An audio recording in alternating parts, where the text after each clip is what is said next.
તો મિત્રો આપણને આજે મળી ગયા હતા સુરેશભાઈ જલોયાથી અને દિનેશભાઈ રાવલ સુઈગામથી, બરાબર. એ ચપ્પલ લેવા આવ્યા હતા. તો સુરેશભાઈ જલોયાથી કે તમે સરદારભાઈ વ્લોગ સારા બનાવો છો. આ તમે જો એક બીજા ભાઈ મિત્ર હતા, પછી આવી ગયા હતા ચપ્પલ લેવા માટે સાગરભાઈ રાયકા. દિનેશભાઈ બધા અમે વ્લોગ બનાવતા હતા મિત્રો. અને પછી આપણે આવી ગયા હતા હિતેશભાઈ રાયકા અને સાગરભાઈ બંને ચપ્પલ લેવા આવ્યા હતા કે સત્તારભાઈ સારો એવો વ્લોગ બનાવી નાખો. કીધું કેમ નહીં યાર, બનાવી નાખ્યો વ્લોગ. પછી દિનેશભાઈ રાવલ કે ભાઈ આપણે સરવણભાઈના છોકરાનો પણ વ્લોગ બનાવો. તો કીધું કેમ નહીં, એનો પણ વ્લોગ મિત્રો બનાવી નાખ્યો. પછી આપણને મળી ગયા શૈલેષભાઈ ધીરેશભાઈના છોકરો, બરાબર.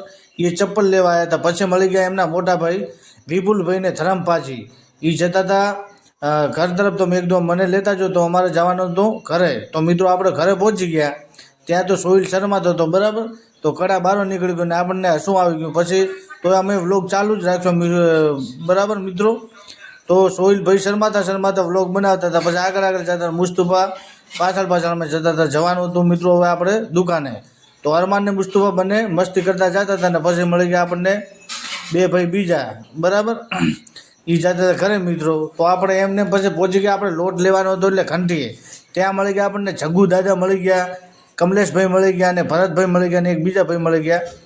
હરજી કાકા માળીની ઘંટી ગયા હતા લોટ લેવા માટે, બરાબર. તો એ બહુ સરસ મજાના માણસ છે. તો ત્યાં લોટ લાવવા જતા રહેતા. પછી આપણે મિત્રો આવી ગયા હતા ગોડાઉનની અંદર. તો ત્યાં આપણે થોડા પાર્સલ ગોઠવવાના હતા, બરાબર. તો અરમાનભાઈ ચડી ગયા હતા ઉપર અને આપણે નીચેથી મિત્રો આપતા હતા. તો તમે જોઈ શકો છો. આ અમને મિત્રો બન્યા રહેજો.